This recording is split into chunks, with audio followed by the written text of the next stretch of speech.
How many times have y'all said that? I say that often. So a numberless word problem is just a word problem with the numbers taken out, obviously. And why is the next slide. So that they can process what that problem actually is saying. Because they just look at the numbers and they just do their thing. Go ahead. So this is one that, just an example. Carson spent time on his VR game. Julie also spent time on his VR game. How much more time did Julie spend on his game? And I just made a template with these questions on it. And the kids lead this. After I've done it for a few times, the kids read it. They go up and read the problem. They'll say, now let's read the problem together. And they all read the problem together. And then they'll say, okay, what do we know? And then I sit and type usually what they say. And then what do we need to know? And then what operations will we be using? And this is what they came up with. Julie spent more time than Carson. Julie and Carson are both playing VR games. That's what we know. What do we need to know? How much more time did Julie spend than Carson? How much time did Carson spend on the game? How much time did Julie spend on the game? And I just write exactly what they say. And sometimes it makes sense and sometimes it doesn't. But then we work through it. And then they decide which operations, and a lot of times they'll say all of these. And I'll show you that in a minute. So then I put in the numbers. So Carson spent 4 hours on his VR game. Julie spent 10 times more on his VR game, and the reason for the 10 times more was because that's what we were doing at the time. Was just multiplying by tens. So then they just talk through it. Then whoever's leading it will say, okay, work the problem. Then they work it out on their whiteboards, and then we talk about it. And here's another, now this example that I'm going to show you next was the other day. Lauren and Hector want to find equivalent fractions. They use number lines to find equal fractions, which fractions are equivalent. And this is what they came up with. Lauren and Hector want to find fractions that are equal, and they know that they're using a number line to find equivalent fractions. And then, what do we need to know? What are the fractions? What are the equal fractions? What are they trying to do on the number line to find equivalent fractions? And then somebody said, what are the first two fraction numbers? And then they chose their operations. And then I added in the fractions. They had to decide which ones were equivalent. And they prove it on their whiteboard. And then I usually pick one or two kids to come up and explain how they got their answer. Even sometimes I pick one that's wrong. And they ask each other questions. It's amazing. And then when we finish, they beg for another one. Every single time. But I think the next slide's the video. We won't watch all this because I think it's the, yeah, thanks. But you can know what we're doing right there. We'll just watch it a couple of minutes.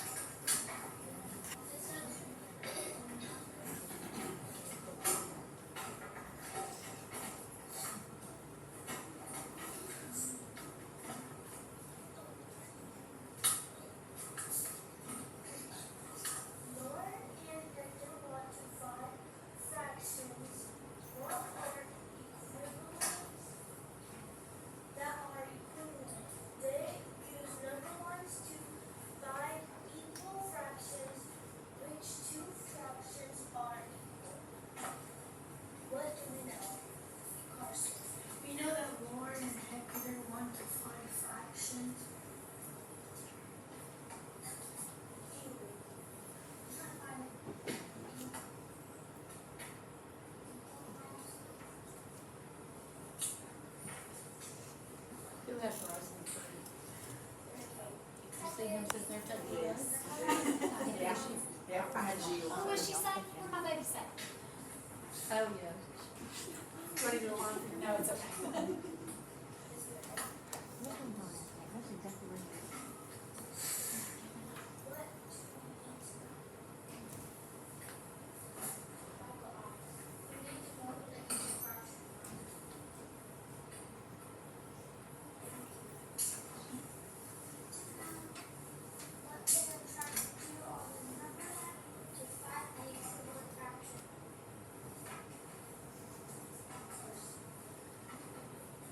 What is the fraction? What are the first two fractions first? And so I just typed in exactly what they said.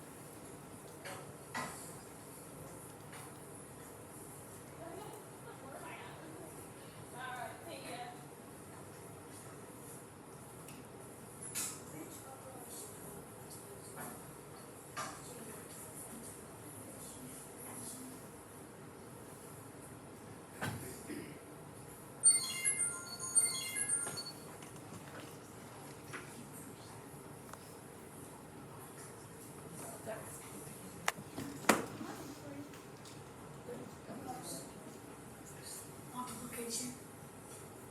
Now see, they are saying all of these. And they do that a lot. But they actually did use all of these within their explanation. I think that's it.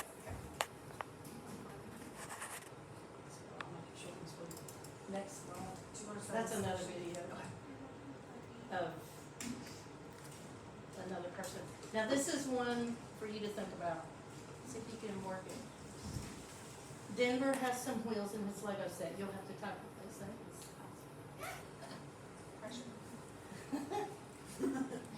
How many cars can he build? So what do we know? He has some wheels. He wants to build some Legos. Build with Legos. He has some wheels.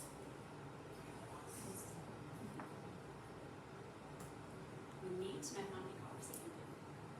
Oh, sorry, never mind, that's neat, sorry. I'm jumping ahead, it says.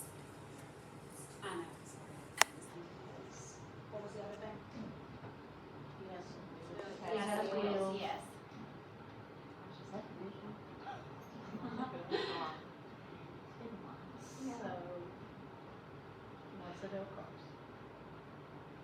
So what do we need to know? How many wheels? How many wheels?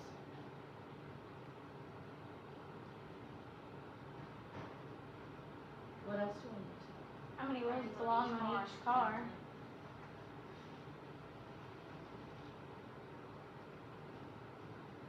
Anything else? Is each car gonna have the same number of wheels? Mm-hmm. Say that again?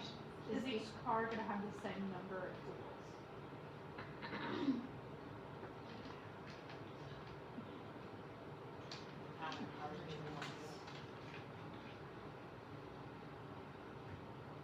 The cars that he wants to build. They might say, what kind of cars is he building, a Ferrari or? Okay. So what operations will we be using to solve this problem? Take division. Division? I think that's what I usually circle it on the board. Oh. They just circle it, division, Or multiplication. Multiplication. Either. Or why can't Maybe you- add it. Repeated Add it. addition. Add it. Yeah, you could probably use any of those. and that's what they usually Yeah. say. Yeah. And they all use different ways to fund the problem, which is encouraged. Okay, and then what other kinds of math do you think we might need to use? And I just put up what we have at the time. I added 10 frame for lower babies because I know y'all use those. But whatever kinds of math we're doing at the time is typically what I'll put on that choice. And then I add in the numbers. And this is all I said. Denver has 40 wheels in his Lego set. How many cars can he build? So from that, you can assume cars have 4 wheels. And then they work the problem. What if he's on?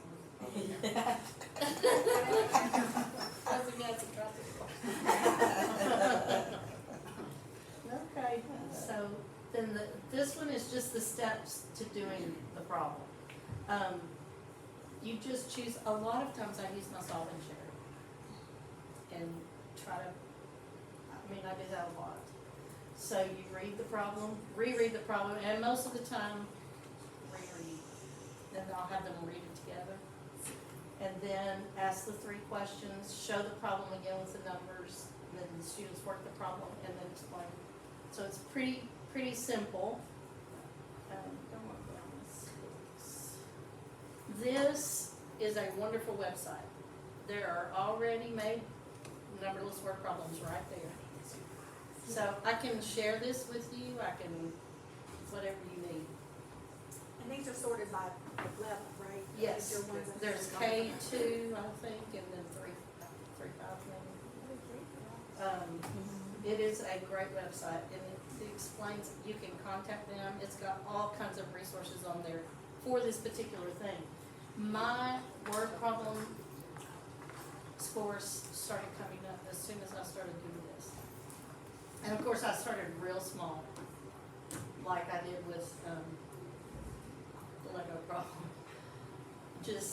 And sometimes just putting their name to the problem makes them interested, of course. You all know that. But as soon as I started doing this, I saw an immediate result. They were all in. They all wanted to solve the problem. They want to lead, which is helping their skills. It gives me a good chance to do that standard in LA for speaking and listening.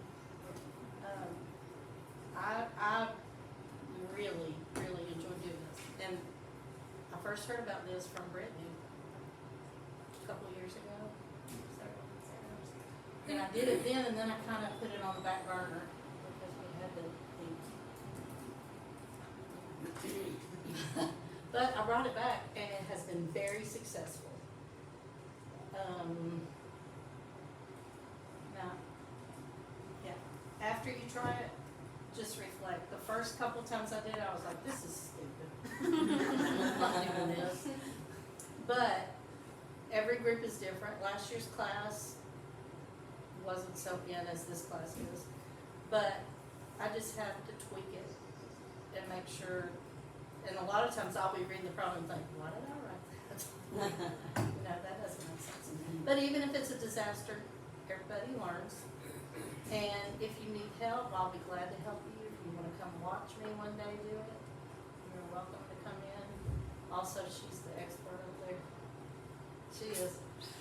And then I've got more problems on here, but it's 4:15. Lauren might need this time. Thank you, Frankie. Yes, ma'am. And if you want me to share this to you, I'll be glad to. Yeah. And she has several other problems on here, so the Yeah. places that you can sort of pull from. And do y'all have any questions? It's pretty good. Do you do this every day? Is it daily or? At least 3 or 4 times a week. Okay. Sometimes, run out of time. Whatever's happening, but I do, they asked for this. They want to do it. And that makes me happy. And that gets my math started in a good way.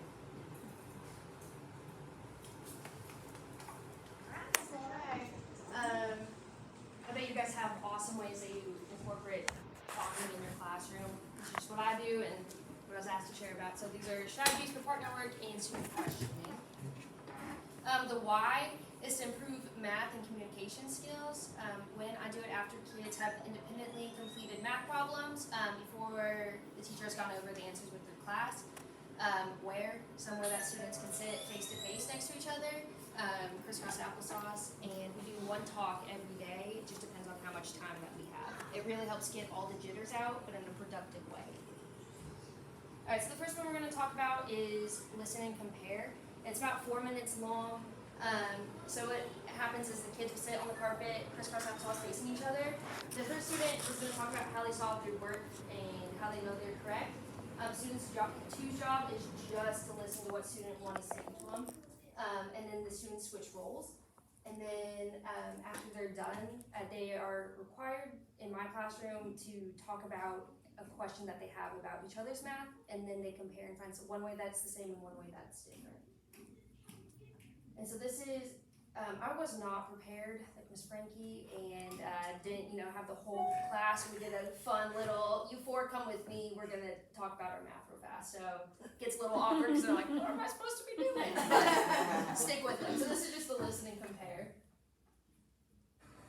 All right, today we're gonna be doing a listen and compare. Partner one, you may start.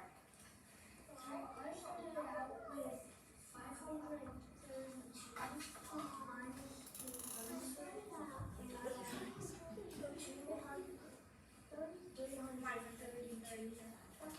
minus 15 to get 317. Why did you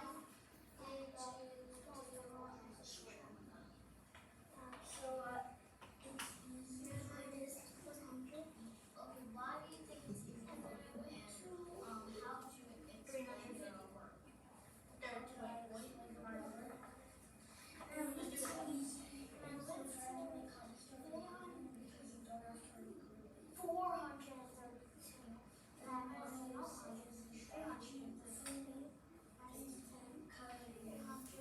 you explain it?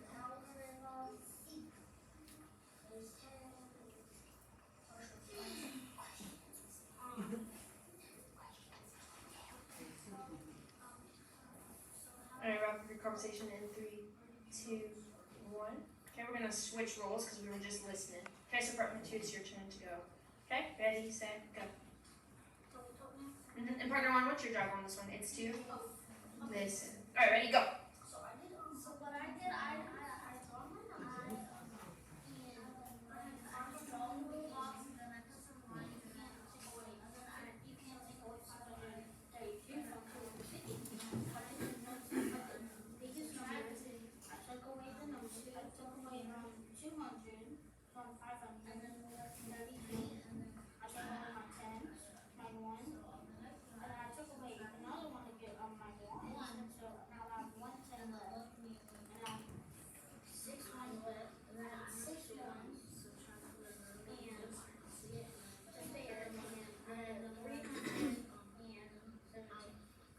So I'm really understanding 300 stuff. And then that's why I have the 1 left. And then I said I use base 10 to start here and all the time. Why did you use base 10?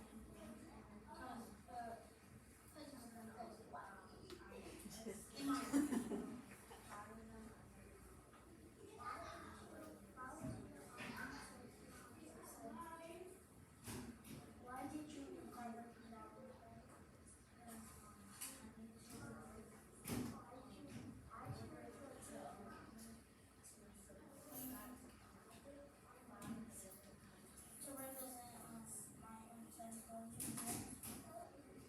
Alright, wrap up your conversation in 3, 2. Alright, find something that's the same. Partner 2, good. Find something different. Give you 1 minute practicing time. Give me a thumbs up when you're ready.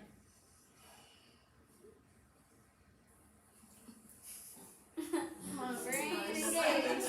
Do something good. She's okay.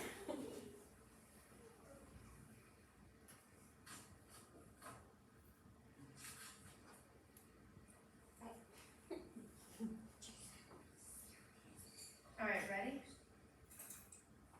Partner, I'm gonna let partner 2 go first. So how is it different? Ready, go. How are they different?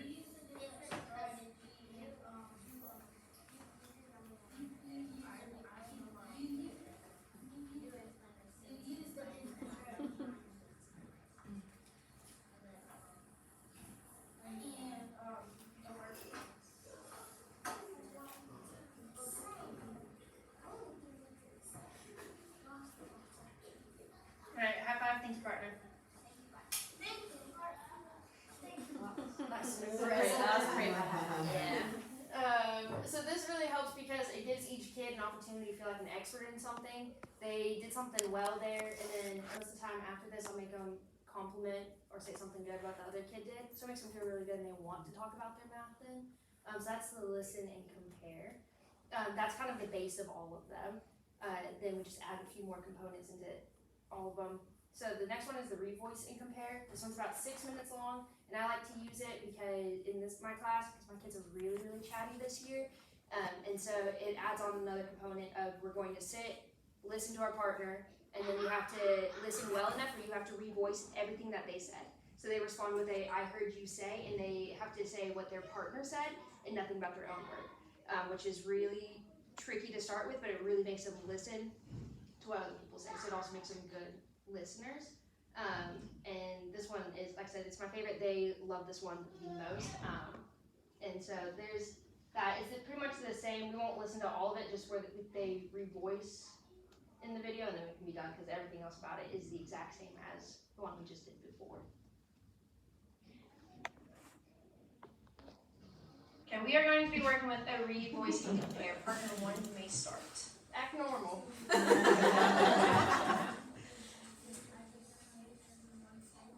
That's our first one, so they're really shy and quiet. You switch parts.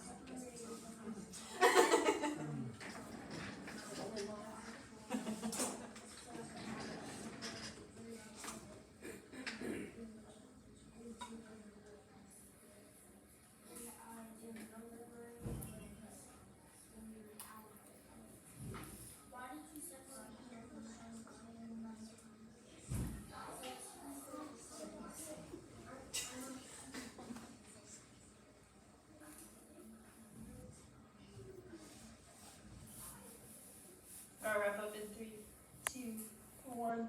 Partner, how are you responding? Alright, partner 2, go ahead and go.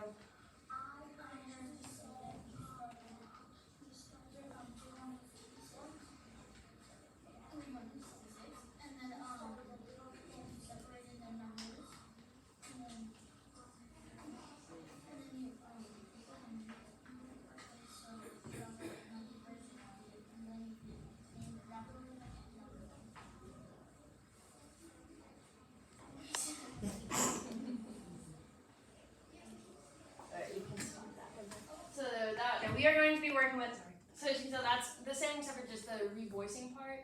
And to get them at the beginning of the year used to that, I'd give out prizes for the team that could repeat exactly what their partner said. And so they loved that and made them really like to listen.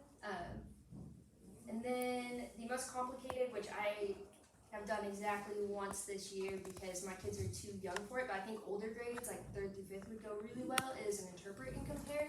My student teacher at my school I taught at last year taught me all these things, and she did 4th grade, and it went really, really well. It was really cool and empowering to see how the kids could reteach themselves on what their partner said. So if you're in upper grades, this would work great. 2nd grade, 1st grade, not so much, but you can try.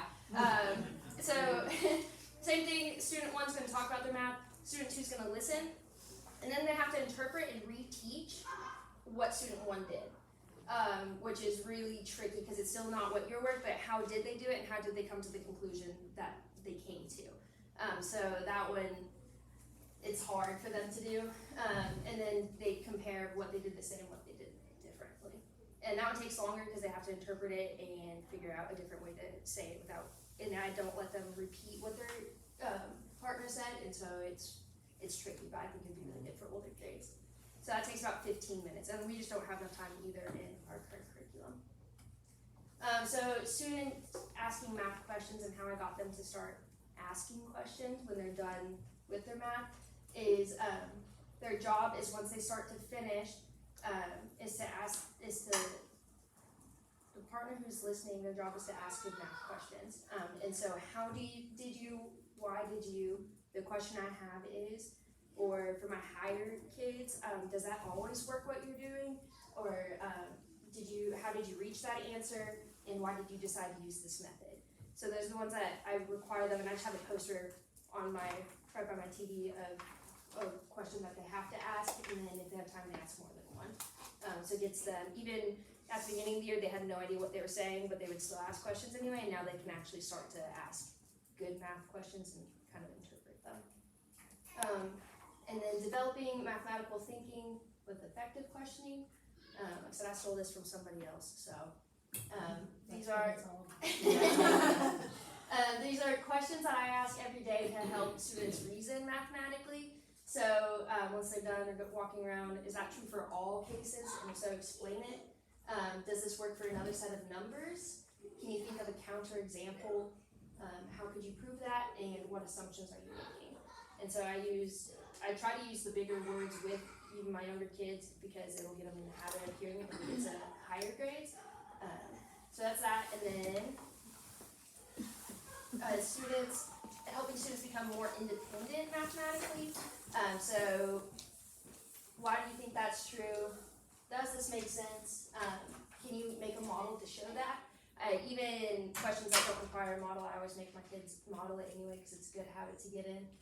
What's the most challenging or easiest part for you? What do you understand now that you didn't before? If my kids miss a single question, they know I'm going to ask them that question, that they will have to understand what mistake they made and why they corrected it. What made you have a breakthrough in your thinking and understanding? Where did you get stuck and what helped you get unstuck? And what picture do you have in your mind? So especially for my ESLs, that helps them a lot, is being able to picture something in their mind if they can explain it instead of actually writing it down. That helps them get to the conclusion of how to do their math. And then the last one is helping students check their progress. So can you explain what you've done so far? And can you explain another method that might work? If my kids finish during the independent time, but then I give them 5 minutes every day to do their solve and share, they are required to show me more than one way. So that's why my kids in the solve and share had more than one written down, so I always make them do that. Is there a more effective strategy? Will this always work with other numbers? And have you thought of all possibilities and can you be sure? And I have this on literally just a piece of paper on my clipboard that I walk around and just ask them questions to try to help them figure out what their next steps are. And then I've seen this be successful because now kids are asking each other these questions. So they're asking each other how you can prove it and how they can make each other make sure. So that's it. Do you always make them sit face to face, or can they just be shoulder partners, or? I do make them sit face to face, otherwise they get distracted really easy. So thanks to Miss Evans, the carpet that I have is really helpful because it has the rows of them, so then they just know that they go to their carpet square, and then they have to sit face to face. Yeah, I miss my carpet. I want that. Buy that from me. So I do make them do that, otherwise, especially some of my more fidgety ones. At first I'd let them like walk around the room, but that did not work because, and I do pinky partner, but then they would get way too distracted. So now they have assigned spots on the carpet and assigned partners. So it's always the same partner? I try like once every 9 weeks to switch up their partner, but they need to get comfortable talking with one I found than just any random person. So I pair them a high and a low without them knowing it. So just your milk, your cookies, you know, those things.